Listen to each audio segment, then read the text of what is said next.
गौतम जी, आज यहाँ इस उमरी ग्राम सभा में किस प्रकार की मीटिंग कर रहे हैं? सबसे पहले आपको बहुत बहुत धन्यवाद कि सोशल मीडिया के माध्यम से यमुना पार की तहसील करछना का ही एक विकासखंड कौंधियारा है। कौंधियारा स्थित ग्राम सभा उमरी में आज यहाँ सैकड़ों लोग आज तो यहाँ देखा जाए कि औरतों की संख्या बल्कि कम है, हमारे पुरुष साथियों की संख्या लगभग 50 करीब यहाँ पुरुष साथी हैं, 25 करीब जो है औरतें यहाँ पर हैं। ये इस बात को लेकर मीटिंग की जा रही है कि सबसे पहले बाबा साहेब या मानवर कांशीराम का स्लोगन है कि हम जो यहाँ भारत देश के जो साथी यहाँ दिख रहे हैं बहुजन समाज के, हम यहाँ की शासक कौमें रही हैं, हम लोग यहाँ इस देश की जो है हुक्मरान कौमें रही हैं, हम लोग यहाँ के राजे रजवाड़े रहे हैं। लेकिन देखा जाए देश की आज़ादी के 75 साल बाद जो अभी इन सब से बात करके निकला है, किसी के घर के अगवारे पिछवाड़े साग सब्जी बोने की भी ज़मीन नहीं है। इनका अगर 1 साल का 2 साल का अगर 3 साल का लड़का अगर गुजर जाता है, जिसको कहते हैं अगर मर जाता है, तो इनके पास इतनी भी ज़मीन नहीं है कि ले जाके अपनी ज़मीन में खोद के गाड़ पाएँ, ले जाके कहीं बहरक किनारे, कहीं नहरक किनारे, कहीं नरखोई किनारे दफनाने का काम करते हैं। अभी हम लोग 15-20 दिन पहले देश की आज़ादी का 78वीं वर्षगांठ मनाए हैं और हर घर पे तिरंगा झंडा फहराए। देखिए इधर भी तिरंगा झंडा फहरा रहा, एक तिरंगा झंडा उधर भी, अभी तिरंगा झंडा यहाँ फहरा भी रहा। इधर देखिए, थोड़ा कैमरा आप नजर करिए, दिखेगा छत पे। तो हम लोग भी आज़ादी का जश्न मना रहे हैं, लेकिन ये आज़ादी किस काम की? देश की आज़ादी का 78 साल बाद ये हम सभी लोग भारतीय संविधान के हिसाब से सब भारत के नागरिक हैं।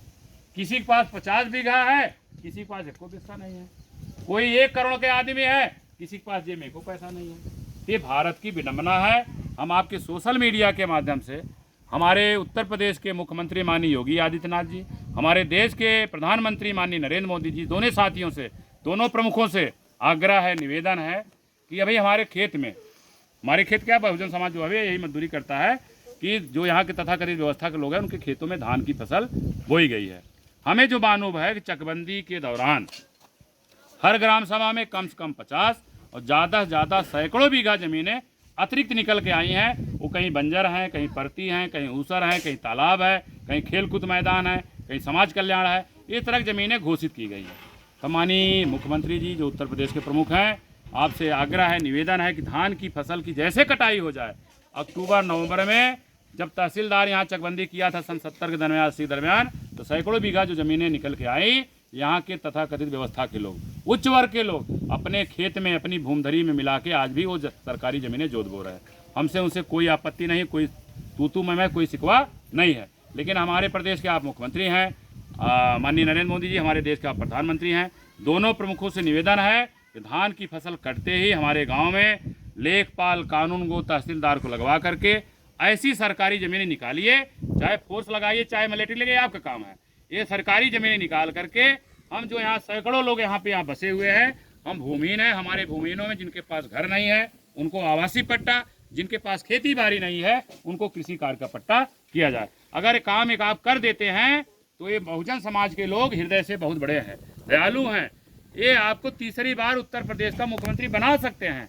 अगर आप काम नहीं करते हैं तो अगर हम अपने वोट के माध्यम से अगर किसी को देश का प्रधानमंत्री, प्रदेश का मुख्यमंत्री बना सकते हैं, तो उसी वोट से हम आपको प्रधानमंत्री और मुख्यमंत्री की कुर्सी से हटा भी सकते हैं। तो निश्चित है, अगर आप तीसरी बार मुख्यमंत्री बनना चाहते हैं तो धान की फसल करते ही हमारे गाँव में अभियान चला करके खेत है जिसके पास घर नहीं है आवासीय पट्टा, जिसके पास खेती बाड़ी नहीं है उसको खेती बाड़ी का पट्टा करिए।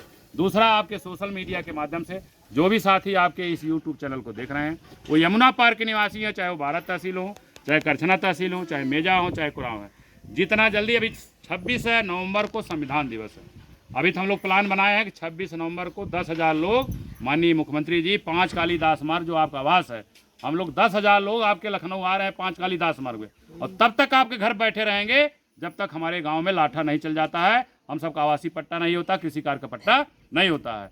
ये आपको विचार करना, जो भी क्षति होगी, जो भी नुकसान होगा सरकार का, इसकी भरपाई पूरे आप जिम्मेदार होंगे, क्योंकि हम सब 78 साल हाथ पे हाथ रख करके बहुत देख चुके हैं। हमारे गुरुजी ने बताया है, बिन हवन पत्ता हिलता है, बिन लड़े हिस्सा मिलता है, एकता में शक्ति है, दुनिया सारी झुकती है। अब हमारे बहुजन समाज के लोग अपने हक, अधिकार, मान सम्मान, स्वाभिमान के प्रति जागरूक हो चुके हैं। अब अपने अधिकारों के लिए सड़क पर उतरने के लिए बाध्य हो रहे हैं। निश्चित है 26 नवंबर जो संविधान दिवस है, जिसकी 75वीं वर्षगांठ मनाने के लिए हम लोग सड़क पर उतरने वाले हैं, और 10,000 का लाखों लोग इस तरह से अगर अभियान चल जाएगा तो लाखों लोग सड़क उतरेंगे। निश्चित अगर आप चाहते हैं कि हम तीसरी बार मुख्यमंत्री बने तो जल्दी से जल्दी हमारे गांव में लेखपाल, कानूनगो, तहसीलदार बुलवा करके सरकारी ज़मीनें निकाल करके हम लोगों में आवासीय पट्टा, कृषि कार्य का पट्टा करिए। निश्चित है कि हम सब जो कह रहे हैं, वादा कर रहे हैं, आप तीसरी बार मुख्यमंत्री बना सकते हैं आपको, लेकिन आप भी कुछ काम करके दिखाइए। जो भी साथी सोशल मीडिया देख रहे हैं, आप इसको ज़्यादा से ज़्यादा शेयर करिए, लाइक करिए, सब्सक्राइब करिए और निश्चित है आप इस अभियान में जुड़िए। हमारे इस संगठन का नाम जो है, आप सबको चर्चा नहीं की गई, इसको बनाया गया doctor Ambedkar welfare network. Doctor Ambedkar माने डॉक्टर अंबेडकर हमारे भगवान है, हमारे लिए पूजनीय है, हमारे मसीहा हैं, उनके नाम से वेलफेयर माने कल्याणकारी, नेटवर्क माने जाल। एक कल्याणकारी जाल बिछाया जा रहा है, उसके नीचे सबको आना है। इसका 60 नाम में डॉक्टर के डी है, अंबेडकर के ए है, वेलफेयर का डब्ल्यू है और ये नेटवर्क एन है। DAWN माने होता डान। हम सब डान के पदाधिकारी हो रहे हैं, डान के बैनर तले आ रहे हैं। डान माने होता अर्ली मॉर्निंग, जो सुबह होती है, जो भोर होती है।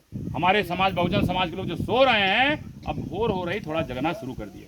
हमारा चेहरा जो अभी झुर्रियाया हुआ है, हमारे चेहरे पर जो मुस्कान नहीं है, ये डान के माध्यम से हमारा प्रयास है कि हमारे चेहरे पर धीरे धीरे मुस्कान आना शुरू है। जो हम सोए हुए हैं, अब भोर की तरह उठना शुरू करें और पूरे अपने अधिकारों के लिए हमें सड़क उतरना है। निश्चित है लड़ेंगे और जीतेंगे। निश्चित हम सब जो सपना है वो साकार होगा। आप सभी साथियों का आभार व्यक्त करते हुए जय भीम, नमो बुद्धाय, जय भारत, जय बहुजन समाज, जय भारतीय संविधान।